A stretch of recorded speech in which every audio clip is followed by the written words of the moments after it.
ACS Gas Training Assessment. My name's Allen Hart, and in today's video I'm at Viva Training Academy, and we're going to look at what's involved in your ACS Gas Assessments. Your ACS assessment is, as a gas engineer, it's something that we need to do to make sure that we're safe to work on gas appliances. So when you become a gas engineer, you need to go do your ACS, and every 5 years you also then need to go resit your ACS as well to make sure that you're up to date with all the current regulations. In this video today, I'm going to go through your ACS, or some of what's included in your ACS when you go for your ACS training and your assessments. First of all, I'm going to invite Richard from Viva Training Academy, and Richard can tell us what ACS actually means, what ACS is. What is it? What is ACS? What does it stand for? So yeah, let's invite Richard in. Thanks, Alan, and welcome to Viva Training Academy. What is the ACS? So the ACS is the Accredited Certification Scheme, which anybody wanting to become a gas engineer or is a practicing gas engineer takes every 5 years. It's also known as the CCN1, or more commonly now as Core and 4. And so what does it all entail? So the core gas safety aspect of this is the gas safety regulations. It's your gas pipe work, it's combustion, tightness testing and purging, including low pressure meters and medium pressure meters, chimney systems and testing, ventilation, gas controls, the flue gas analyzer, and now from this month it's now going to include safe isolation, which from this month is going to be a self-certified safe isolation, and then I think in September there's going to be it's going to be a practicing test within that area. So we're going to take you through some of the things that you will find, as Alan said, around the appliances. So back over to you, Alan. Thank you for that, Richard. And in no particular order, the first thing we're going to look at is gas pipework and what you'd be expected to know and what you'd be looking out for with gas pipework. So you'll be expected to carry out a tightness test, and if there's a leak, you'll be expected to trace and repair. We're also going to visually inspect the gas pipework, make sure there's no damage, make sure it's got clips on and it's got the correct clips on. Also make sure the clipping distance is correct. Also the correct pipe size and material, the correct fittings, and nothing obvious, or there's nothing obvious wrong, such as too close to sockets or open ends. There's also other things we'd be checking. So we'd be checking ECV, emergency control valve, make sure it falls off in the correct way. So when it closes, it doesn't fall in the downwards. So if it was off, you wouldn't be able to knock it on. So that would be on, and that would be off. Also things like labels on the pipework to make sure that it's labelled correctly, so it shows the on and off on the labels. On the meters, make sure the meter's secured correctly.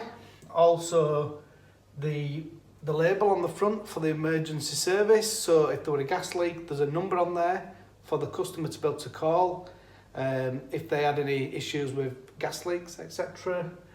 Bonding, another thing that you need to check as well. Make sure the bonding is correctly installed, the right size and the right distance away. So that's something for you to read up on as well, to make sure that you know all them distances. So the bonding within the first 600 millimeters or before the first T. We have done another video on tightness testing as well, and it's not a comprehensive list. That there will be other things, and different training centres will ask for different things. What we'll do now, I'm going to move on to appliances, and we'll have a look at some cookers. So yeah, let's have a look. I've got some cookers here, but what I want to do, I want to show you a cooker with a fold down lid. So I'm going to pass you over to Richard from Viva Training Academy, and he's going to show us a cooker with a fold down lid, and he's going to go through things that you check or you'd need to know about on your ACS Gas Training Assessment. Thanks, Alan. Covering some good stuff. Which brings us on to cookers. So one of the appliances during your ACS assessment, it is during the car, so regardless of whether you're taking it as an appliance or not, you're going to be covering your cookers. So when you're coming in for your cookers, you're going to be looking at the location of the cooker, you're going to be looking at distances from combustibles. As you can see, there's a make-believe worktop that this cooker's too close to, and there's some scorch in there. You're going to be, more than likely, looking at a cooker that has a glass top. Now, what's important with a glass top is, certainly when we're doing this tightness test, is this is open, because obviously this is a safety device of the cooker. So, a little trick a lot of assessors might do is might throw a few books on top of there and let you crack on. So, the glass top, you'll be checking the safety device that when the glass top closes, that the rings and the hobs are all disengaging, if you like.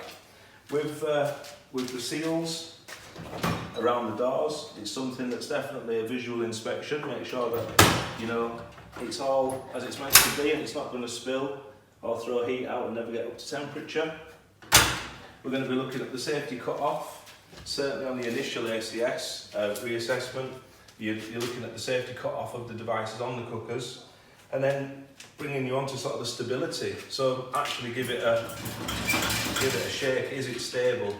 There's often a foot that's not quite down on one of these, and then a cooker chain as a stability, the cooker chain and the stability aid. So the stability aid should be screwed into the floor and kind of levered back under the cooker to make sure that it's going nowhere. So when it comes to all these points around cooker installations and safety devices, ventilation, which we'll be coming on to, and so forth. Firstly, always make sure you follow the manufacturer's instructions.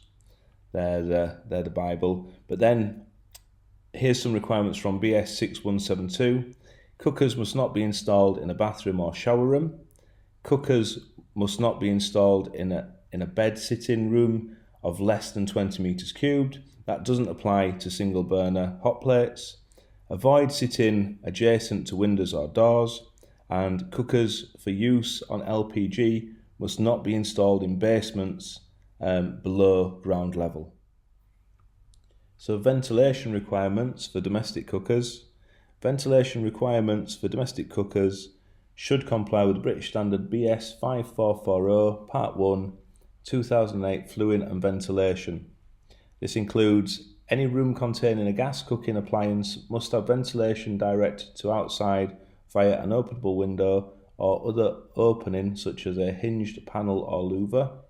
If the volume of the room is between 5 metres cubed to 10 metres cubed, an air vent of 50 centimetres squared free area is required unless there is a door which opens to outside air. And if the room is less than 5 metres cubed in area, then an air vent of 100 centimetres squared free area must be provided. For all cookers and cooking appliances, there are minimum dimensions for the position away from combustibles predominantly, and just surrounding wall units and worktops, I think, in most cases. You can see here some dimensions from the standards, but make sure you refer to the manufacturer's instructions for each appliance that you're working on or that you're going to install to check that they are correct. Each manufacturer may vary. So, the installation of cookers, preliminary checks for freestanding cookers. You must confirm that the appliance is suitable for the gas supplied, i.e. either natural gas or LPG, that the appliance is complete and in acceptable working order, the room is suitable for the appliance, the proposed cooker position meets the following requirements, acceptable to the customer, proximity to doors and windows, proximity to kitchen furniture, permits cooker, oven, grill door to be opened, with freestanding cookers using flexible connectors permits disconnection of the appliance, and proximity to other combustible materials including suitability of the floor covering material.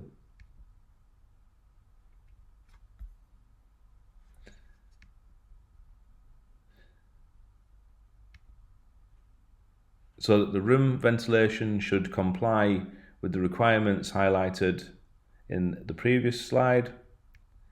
Any existing gas supply pipework should be proved adequate for supplying, and the inlet working pressure is sufficient for the appliance meeting the requirements of British Standard BS 6891 2015 installation of low pressure pipework up to 35mm R 1¼ in domestic premises. Proposed electrical connections should meet the requirements given above. So that really is just a brief overview about your cookers, installation, safety devices, what to look out for. We're going to go deeper with that in another video. So for now we're going to move on to boilers. So when it comes to boilers, certainly room sealed combination boilers, within the assessment these could be included, and the things you'll be looking for with the boiler is it's the flue or the chimney configuration as we refer to it these days, that there's sufficient clamping, and that's every metre or every joint, so every joint or longer expanses every metre if there is no joints. That you're looking at the flue is secure, is it terminated correctly? You'd be, again, safety devices. Safety devices, obviously it's a common theme on all gas appliances. So how would you check that the boiler goes to lockout, for example? Well, switch the gas off and see if the boiler tries to reignite, or if it doesn't try to reignite, purging the gas. How many times it tries to reignite within the first minute. There's a standard for that. Now, other things you'd be looking at is the boiler getting up to temperature, flow return. We'd be moving on to gas rate in the boiler, so making sure that you'd be getting the manufacturer's instructions, checking what the boiler should perform at, and making sure that your gas rate's okay to that. So if you've found faults with the appliance and installation, you'll need to look at how you categorise that in accordance with the unsafe situations procedure. Ultimately, something that we're not covered is the flame picture. Obviously with this kind of boiler you can't see the flame picture. You'll get hold of that from your analyzer readings, so that's something that you can cover. And don't forget, there will be a copy of the manufacturer's instructions, and for everything that you're referring to, the gas rating, the lockout time and procedure, and all the different intricate details about this appliance, you need to be referring to the manufacturer's instructions. But right now we're going to go over and we're going to cover fires and have a look at those for you. So we're just going to take you through an overview of gas fires and chimney configurations to some degree. Now we're going to be asking the same questions. We're going to be looking at the chimney and the chimney outlet. Is it installed correctly? We're going to be looking at the appliance, safety devices and the controls, the user controls. We're going to be looking at, is it safe to use? And is the flame picture satisfactory? Now, if you find that any of these are not correct, it's how are you going to categorise this in accordance with the gas safety or gas industry unsafe situations procedure. And if you find anything that's not correct, we need to have comments to look at mentioning why it's not correct, so that you're just showing your level of knowledge and understanding. Now, so this is the radiant gas fire that you can see in front, clearly indicating the heat exchanger, showing the heat coming up from the bed and up through into the chimney, and showing the direction of the pull on the chimney. There are 5 types of gas fire available. So there's the radiant convector gas. So the radiant or radiant convector gas fire to British standards BS 5871, Part 1 2005. You've got the ILFE gas fire, the inset live fuel effect gas fire, again to British standards BS 5871, but this is Part 2 2005. And then you've got the decorative fuel effect gas fire, DFE to British standards BS 5871, that's Part 3 2005. You've got the freestanding flueless appliance, independent gas-fired flueless space heaters of a nominal heat input of not exceeding 6 kilowatts to British standards BS 5871, that's Part 4 2007. Now there's the cassette gas fires. The term cassette fire is a generic term given to a modern generation of appliances which is designed to slot into a fabricated firebox installed within a builder's opening if flued, or a wall mounted if flueless. Their appearance is designed to be modernistic, to blend with latter-day domestic household appliances such as flat screen TVs, computer screens, etc.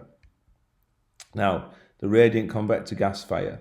So if you come to the radiant convector gas fire, you're going to be looking at the half, you're going to be looking at what it's sat on, you're going to be looking at is the surround of a non-combustible material, is the fire secure back to the wall, are the radiants looking good, are there signs of spillage, is the gas pipe connecting it, is that secured and meeting the standards and regulations, is there an isolation underneath or next to the fire as well. And then you're going to be looking at, during the assessment, removing the gas fire, inspecting the chimney, having a look up the chimney as far as possible with your torch, and then you're going to be looking at doing, taking it, depending on what chimney you're looking at, maybe you're going to light a smoke match and start the flue flow test it with the match, make sure that you've got a draw, and you're not going to light a bomb and it's all going to come back into the room. You're going to be thinking about the size of the smoke pellets that you're using, the minimum requirements to 5 meters cubed. So you'll be doing the smoke match, putting the pellet in there, letting that go, ensuring that all the smoke is carried up through the chimney, and then you're going to be making comments about what your procedure there afterwards is.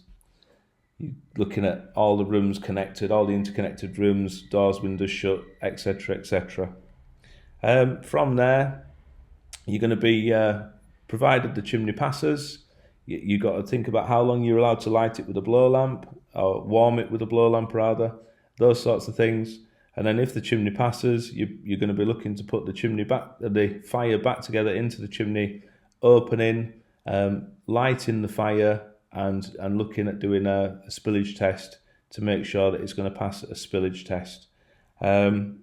That's a good amount of what you're going to be expected to be doing during the assessment. There are other things, and again, for where you're going to put your match, for your smoke match for your spillage test, you want to be referring to the manufacturer's instructions. Is the chimney the correct chimney for the appliance? Again, manufacturer's instructions to see your way through that. So just taking you close up to a fire, this is a fire that came out of a job. Nowadays a lot of fires are coming out and they're choosing gas central heating over maintaining gas fires, so there's a lot being taken out. To give you a bit of a close up to things, this is a radiant that was taken out of this fire. You can see there's a little bit of sooting on the top of that radiant. You'd expect a little bit, that doesn't necessarily mean the fire's burning completely bad, it's probably just cold and sooting, and then when it warms up the sooting clears, but through your tests you determine that. Now here is out of a different fire. When you're inspecting the radiants, you see some that are broken, so this is broken, but this is very broken, so this is an immediately dangerous category if you're going to categorise this in your unsafe 6 for the radiant. Also within there, you got the oxypilot under there. It's difficult to see, we'll show you a close up. And then you've got your gas tap underneath the fire so that you can turn the fire off, isolate the fire independently. Obviously your control knob, you're going to make sure that is functioning correctly as well. And then that leads into, where you do your spillage test on this fire, up under the fin, and then obviously the flue flow on the chimney configuration where this fire is connected. Again, back to the manufacturer's instructions for if you've got any problems or you've got anything that you're unsure about or you want to double check. It's always the manufacturer's instructions that we refer to, and you should have a copy of them on the day during your assessment. They'll be provided. So now we'll move on to ventilation. So the requirements for ventilation: siting a ventilation direct to outside air, including air vents in series; installing vents and grills, restrictions to their locations, label and notices used; identifying correct and incorrect grill and vent types, including the use of intumescent air vents; adventitious air supplies; sizing of grills and vents; free air availability; calculating ventilation requirements for combustion, open flue appliances; calculating ventilation requirements for compartments, open flue and room sealed appliances; calculating ventilation requirements for multi-appliance installations where open flue and flueless appliances are installed within the same room or space; ventilation requirements for flueless appliances, internal kitchens; ventilation requirements for single or multiple DFE space heater installations; identify correct and incorrect ventilation installations; additional ventilation requirements, e.g. mechanical, extract fans and oil or solid fuel appliances; double glazing, cavity insulation and draft proofing and their effect on ventilation; passive stack ventilation and its operation; and the key documents underpinning the ventilation are BS 5440 Part 2, 2009, and fluing and ventilation for gas appliances of rated input not exceeding 70 kilowatts. So ventilation is a very broad topic, and you really need to get with all these things, I should have already said really, that you really need to get your head in the books ahead of your ACS assessment. You should, by all intents and purposes, be getting your head in the books regularly anyway. It's always good, and we can always tell the guys that do get their heads in the books regularly because of how they attack and get through their ACS assessments. But that said, so with the ventilation, there's a couple of things that we can sort of show you, just to give you the heads up. You need to do a lot of revision in different areas, and the ventilation is certainly one of them. So this vent, would it be acceptable? That might be a question. And when you look closely, you see there's a ventilation with a fly screen. We talked a little bit about free air movement. We've not talked about how you'd measure a vent like this as yet, but if you're measuring the free air space of a vent like this and calculating it, this wouldn't be acceptable because of the fly screen at the back, which is reducing the free air space of the vent. Similarly, if a customer asks you to fit a closable vent, which is a great idea, I'll only close it when I've not got the fire on.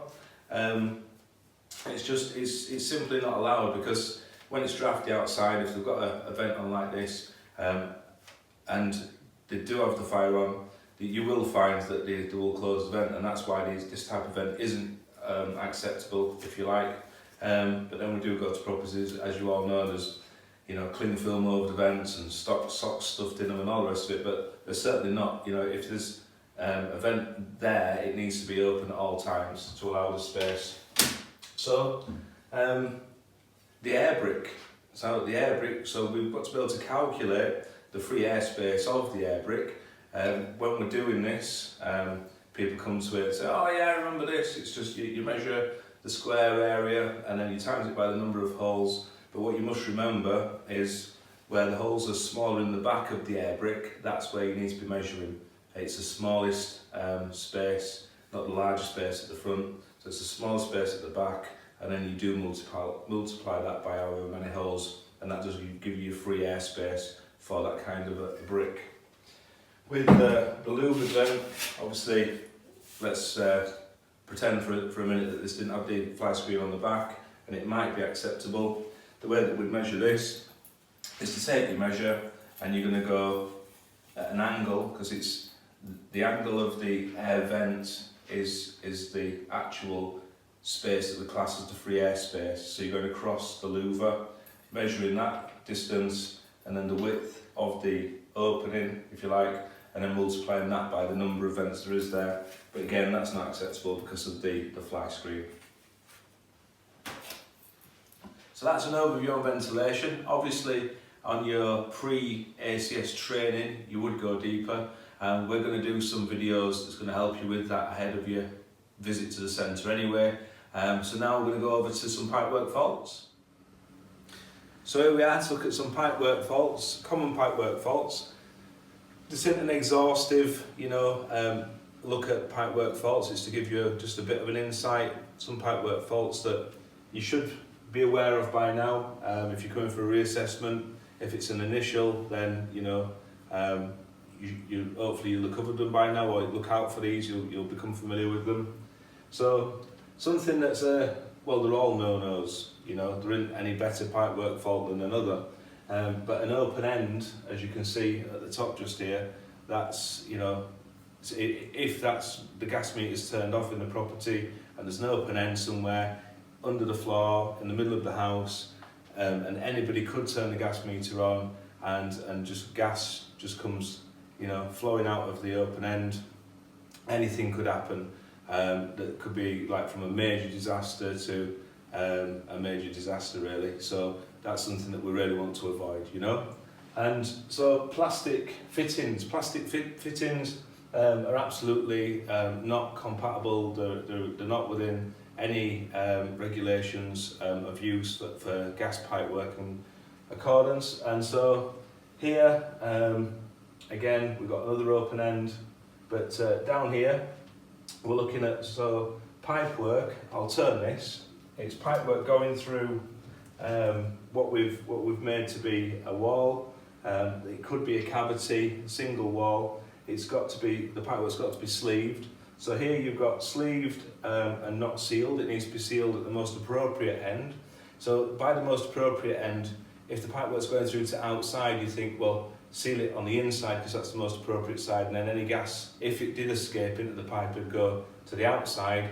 Now, what if it's an internal wall? Then you're looking at you seal it at the side that's going to cause or create the least damage, if you like. So if it's into an hallway and there's more through air in the hallway, you'd seal the kitchen, for example, and let the open end or the open end of the sleeve be in the hallway, if that was the best. It's the most appropriate place to do so. And here we've got a pipe that it's just not sleeved. It's not sleeved, it's not sealed. So there's no protection from, if it's in a cavity, anything falling down the cavity. And so that should be sleeved. Over here we've got the incorrect use of a leisure hose or a cooker hose. It's been, in this instance, we've piped it up in a way that it's just an extension of a normal 15mm gas pipe, which could be going off to supply something. It's a leisure hose or a cooker hose, and it shouldn't be used in this way. So looking at this pipe, clipping, there's a clipping distance for vertical pipe, there's a clipping distance for horizontal pipe work, and the pipe work's got to be supported. So the fact that it's loose is not acceptable, it's against the regulations. So you need to find the appropriate clipping distance. It's in the books, and make sure that it is supported appropriately.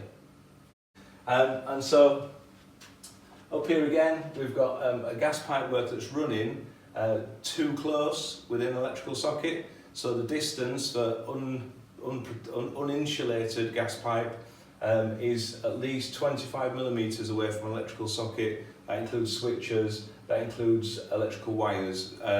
So it's not the 25mm distance, so that is wrong. And so here there's some really damaged pipe work. It's been flattened. What that's going to do is restrict the flow of gas through the pipe work. So again, that is not acceptable. So now we're going to move on and we're going to look at CO alarms or CO detectors. So when a CO alarm or indicator does detect the presence of CO, the customer would be alarmed, and rightly so. And such detectors fall into two categories. A CO indicator card, sometimes called a spot indicator, or an electrical CO alarm. They can be battery operated, they could be hardwired. Indicator cards shown to the right. There we are. So the indicator cards shown to the right provide only a visual indication of room atmosphere contamination with CO. On exposure to CO, a sensitive spot changes colour from light brown to black.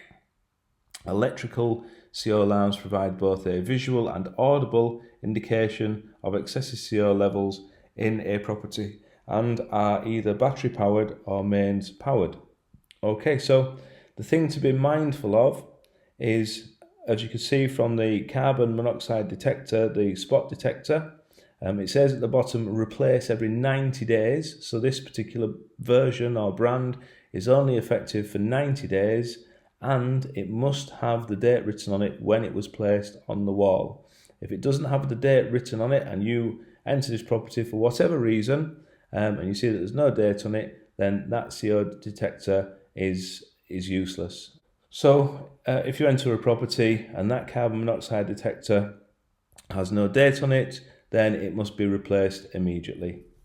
It's not doing its job because you don't know how long it's been in the property. So furthermore, on the CO indicator cards, where indicator cards are used, they should be positioned in accordance with the manufacturer's instructions. However, attention is drawn to the following. Indicator cards are not considered suitable as an alarm in sleeping accommodation, since they do not provide an audible alarm that could wake a person who is sleeping. Most cards have a useful time limit, after which they should be replaced to remain effective. Other products such as aerosol sprays can cause them to change colour. So, electrical CO alarms. If an electrical CO alarm is installed, confirm whether it has been activated, for how long, how frequently, and in what circumstances. Check that the alarm is working in accordance with the manufacturer's instructions. If the alarm activation is considered to be genuine, suspect all appliances in the building and use a portable electronic combustion analyzer in accordance with BS 7967 to confirm the CO levels. And there's another picture of the battery powered or possibly electrically wired. That's the battery powered one, but it could be electrically wired, and that's the Fire Angel CO alarm. So that brings us to a conclusion on the CO alarms. I'm just going to hand back over to Alan. Okay, thank you. Thank you for that, Richard. We've tried to cover as much as possible in this video. This is to help and support you on your journey. It doesn't cover everything that you will cover on your apps. So if you've got any questions, please ask them in the comments below, and we'll try as best to help and support you as much as possible. Also come over to the training group that we've got on Facebook. I'll add a link below. And if you want any more videos like this one, then again, comment below and let us know what would help you. We'll try as best to help and support you as much as possible. And thank you for watching.